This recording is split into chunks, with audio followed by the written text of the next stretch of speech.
Hey, no 110, this is Ensign Alex Wong with Captain Laney. We're here to talk about habits today. Sir, why is it useful to talk about habits? So throughout the class, we've been looking at this balance between intuition and intentionality, right? So as we talk about system one, we've been talking about all the things that your body does automatically, all the things your mind does automatically.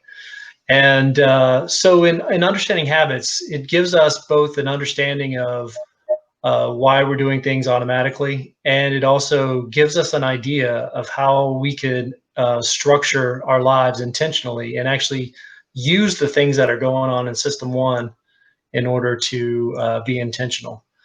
Um, I used to ask students when we were talking about system one and system two, which one is your true self, system one or system two? And I had an exceptionally bright student who responded that she thought that your true self was the system one that your system two habituated. And that's actually an exceptionally good answer. That's pretty much what Aristotle said, that the highest level we can get to as people is when we've actually habituated virtue. So if we're going to get to the point where we're habituating virtue and we're turning our system one into intentional action, then we have to kind of understand what habits are and how they function so that we can rewire and rework them to be what we want them to be. Sir, what makes something a habit? Yeah, I think when we think about a habit, we think about things that are almost purely automatic, where there's almost no space between the stimulus and the response. Um, we don't really like to think about humans as stimulus response machines. We like to think that we have some free will in between, and we do if we insert it, right? But the power of habits, I think, is that for a lot of things, your mind is trying to be as efficient as it can possibly be. So if it can figure out a way to not do a lot of mental processing between stimulus and response, that's actually your mind's preference. And so that's really what a habit is, the things that have become ingrained in our mind so that when we experience something in the environment, a stimulus, then we have almost an automatic response that we're habitually going to enact. Essentially, the mind is lazy and it searches for a path of least resistance. That's exactly right. Yeah. Sir, can you tell me about a habit loop? And do most habits follow this pattern? Yeah, so the concept of a habit loop, drawn largely from Charles Duhigg's book, The Power of Habit. Duhigg makes the argument that habits follow a consistent pattern, and the consistent pattern has three parts to it. The first part of a habit is the cue, the thing that we talked about habits are stimulus response. So the cue, in some ways, are the stimulus. If this happens in your environment, then you're going to enact the habit. The second part of the habit is the behavior that you actually enact. So, you might have a bad habit of chewing on your fingernails, right? And so, oftentimes when people get stressed, that's the cue, and then the behavior that they enact is actually chewing on their fingernails. And so that's the behavior, the cue, and the behavior. The third part of the habit is the payoff, essentially, the reward that we get. And so for almost all the habits that we have, there's a payoff that, on a physiological sense is probably releasing some endorphins in our body and actually making us feel good. So people who bite their fingernails, for instance, they actually feel some release of the tension that they have through the process of biting their nails. Oftentimes they're anxious because there's things that they can't control in the universe, right? And so if you're biting your nails, you can at least control, what your nails look like and through the process of biting them. So that's an example of the cue, the pattern of behavior, and then the reward that happens in the pattern loop. Oftentimes, people with these habits, they realize that they're bad habits, but yet it's hard for them to break that cycle. Why are habits so powerful? Yeah, habits are powerful, because your mind is essentially always seeking to create habits. And once it has a habit that it can hold on to, a stimulus that it knows how to respond to that's going to give it the payoff of endorphins right? That's what your mind is kind of looking for in the universe, to efficiently get the things that it wants, right? So in some ways, your mind is working against you as far as that goes, in trying to create these habits inside of ourselves. So that's why it requires us to be intentional to think about, how do we actually want to function in the world in order to structure the cues, the patterns of behavior, and the rewards in our life. My understanding is that there are neurological and chemical cravings inside our minds that want to feel the reward, the endorphins that are released. Yeah, exactly. So, I mean, the power of the habit is the fact that in your mind, the stimulus gets wired all the way to the reward. So, as soon as you see the stimulus, your mind is already thinking about the reward, and so it has a very strong draw power on us to enact that behavior almost instantaneously to get that reward. So is it? So it's the cravings, the mind wanting this to satisfy the craving. That's what drives habit loops. That is what drives habit loops, right? The craving that comes. So the reward that comes at the end, once we have consistently gotten that, and then now our mind builds up this craving, this desire for that reward, that endpoint. Um, so a lot of things like smoking, for instance, the physiological addiction to smoking is actually relatively limited, right? But the psychological, the knowledge that there's this reward payoff at the end of the habitual action of smoking. Um, Psychologically, we crave that payoff, and so the psychological addiction to cigarettes can actually be a lot more problematic than the physiological addiction to the nicotine. Mm. So based on this model, this habit loop model, the cue, routine, and reward, how do you create a new habit? Yeah, so interestingly, if you want to create a habit, one of the most important things you can do is find the right cue. In his book, Duhigg talks about a gentleman who was trying to sell toothpaste. And toothpaste had actually been around for about 100 years at the time that this gentleman was trying to make it a product. And obviously he succeeded because almost all of us probably have toothpaste at home. Wasn't the case 100 years ago. So what he realized is that he had to create a habit of people brushing their teeth. And the cue that they ended up using was the kind of fuzziness that you might feel on your teeth after you haven't brushed for a while. People had been feeling that fuzziness for thousands of years and thought nothing of it. What the clever thing that the advertisements did is they connected this feeling of the fuzziness on your teeth with this behavioral pattern of brushing your teeth.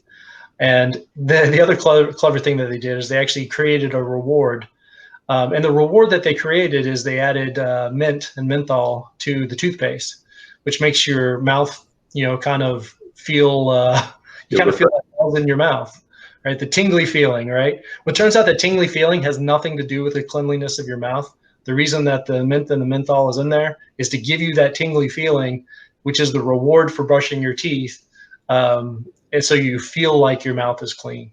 So toothpaste is an excellent example of how advertisers and manufacturers created a habit in the American public by paying attention to the cue, having a set behavioral pattern and then giving a reward for it. How are habits reinforced? Well, they're reinforced, by the cues and the payoffs, right? So, from an advertising perspective, you want to continually have the advertisements to remind people, about the fuzzy feeling on their teeth, right? So you're going to put up, you're going to have commercials, put up billboards, et cetera, to remind people to think about their teeth, right? So you're creating that cue. And as we mentioned, the having the minty feeling, and that gives us some social security if we feel like our mouth is fresh and we've got nice breath, etc., right? And so we that minty feeling becomes the reward that you leverage in order to reinforce that habit. And if they're reinforced over time, then it becomes natural, and anything other than that feeling is unnatural. Exactly. Yeah. Based on the habit loop, what is the best way to change a habit? Let's say smoking or biting nails. Yeah, interestingly, so changing a habit is a little bit different than creating a habit because if you want to change a habit, then you already have the cue, the pattern, and the reward. And so you probably are not going to be very successful at replacing the cue. If you work and you smoke and you routinely take smoke breaks, right, and you have people that you routinely take smoke breaks with, then all of those cues are still going to be in the environment. And so it's going to be difficult to remove the cues oftentimes for our habits. So Duhigg suggests that one of the most effective ways to change a habit is to have the same cue, but then change the pattern of behavior. So, for instance, people who are biting their nails, in the example that he gives with that, instead of actually biting their nails, what he would have them do is record every time that they felt like biting their nails, and that gave them something to do. It was a different behavioral response to the cue, and then most of the people who he was interacting with wanted to stop biting their nails because even though it gave them a sense of control in the moment, in the long term, it damaged the way their hands looked and might have even damaged their hands. So he actually he also replaced the reward. Instead of the feeling of control that one gets by biting their nails, they got the feeling of control that one gets by being able to control their own behavior, right? And so he left the cue in place, tinkered with the reward just a little bit, and inserted a new behavioral pattern. Another example he uses is Alcoholics Anonymous. That oftentimes we drink alcohol, or many alcoholics, their motivation to drink alcohol is largely to escape from the problems in their life, and to also many times it's social. Like people will go to a bar, if you're an alcoholic, because you want to be surrounded by other people. And so the way that Alcoholics Anonymous works is that you can have all the same cues, problems in your life, things that you're trying to escape from, but it gives you a different behavioral pattern. Instead of going to the bar, which is social and helps you escape your problems, you'll probably have a sponsor. And so by contacting that sponsor, you get the social connection with another person. And in talking through your problems, you can actually productively potentially come to solutions to those problems as opposed to simply escaping from them. So the behavioral pattern is something much more productive, just like with biting your nails. And the reward that you get, you still get the same reward of social connection, and you accommodate the emotions that you're feeling by talking about them, not by running away from them. And potentially, you might even solve your problems. And so once someone gets into that loop of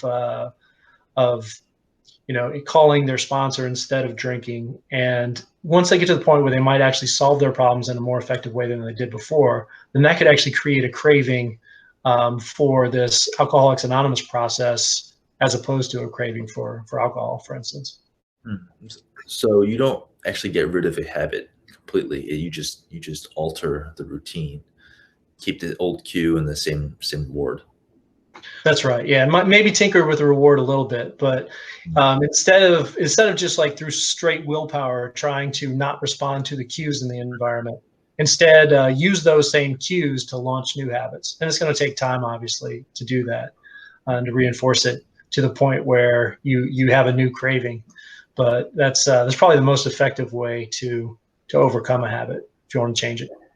How much does belief play into changing a bad habit? Yeah, belief I think is exceptionally important. If we don't believe that we can really change, then we probably can't.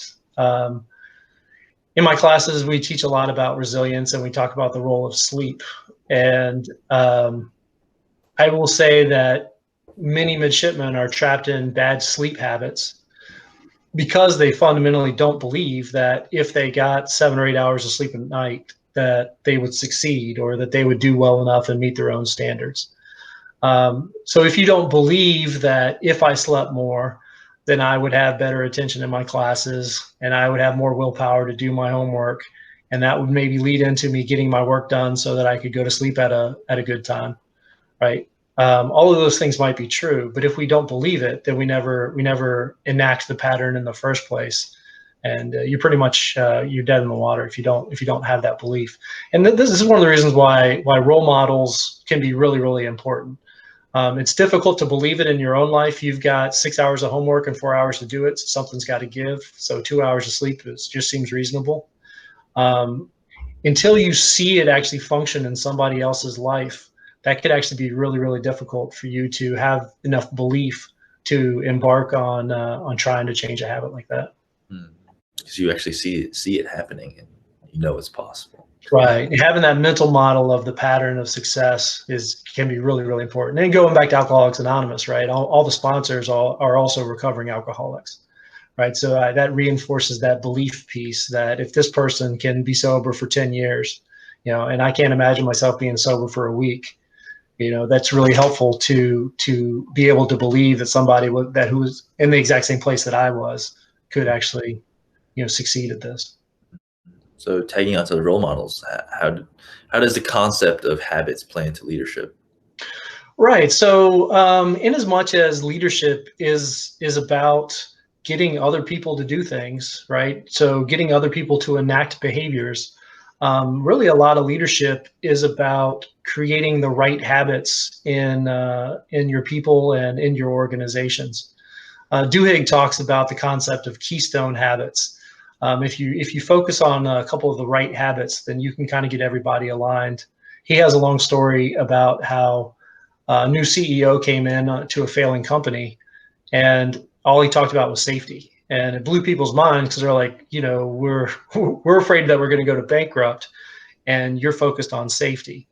But the intriguing thing is, once he got people focused on safety, it communicated his commitment to the value of the individual workers, right? So it changed the relationship between the workers and the organization, and it also got people to start paying attention to process.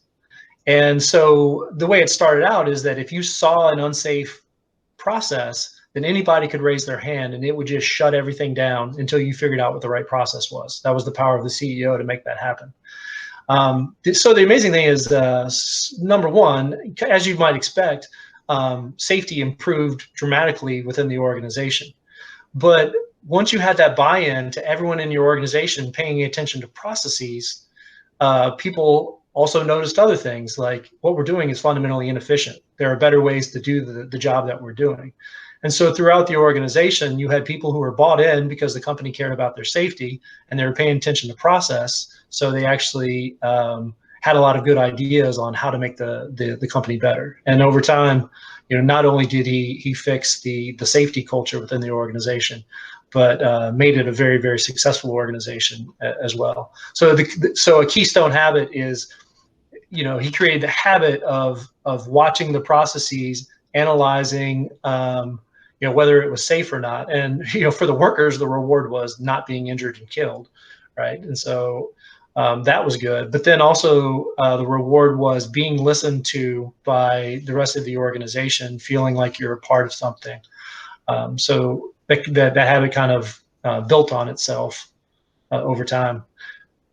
I think there's some other habits that we can focus on that can also be keystone habits like that. I think focusing on the growth of your people.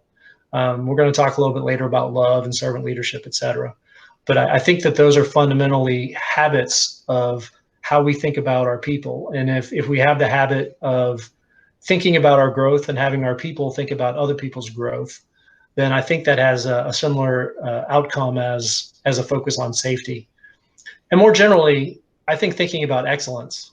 Excellence is such a broad word, right? But almost anyone in the context that they're existing in can think about excellence. Excellence is just the best way we can think about something happening, right? So there's an excellent way to make a sandwich, and there's less excellent ways to make sandwiches. When I was an XO, my mantra as I walked around the ship was just to ask people, "Are we the best submarine in the Navy?" And it kind of seems like a silly question. People laughed it off a little bit. But then if you start thinking about it, so whatever you're doing, how would the best submarine in the world do the thing that you're doing? And it turns out that there's real answers for that. In each context in which people function, there's a way to do it better. And much like safety, once you're focused on excellence, if you can get people across the board to be focused on doing the thing that they're doing excellently and being committed to that, that's actually quite rewarding. It's a great way to spend your time as an individual. And it turns out that that kind of focus also makes a ship excellent. So I considered that to be the keystone habit, just to focus on excellence and a willingness to ask ourselves, is this the best way that we could possibly do this, to be an effective keystone habit as well. Well, sir, thank you for your time and join us on our next episode.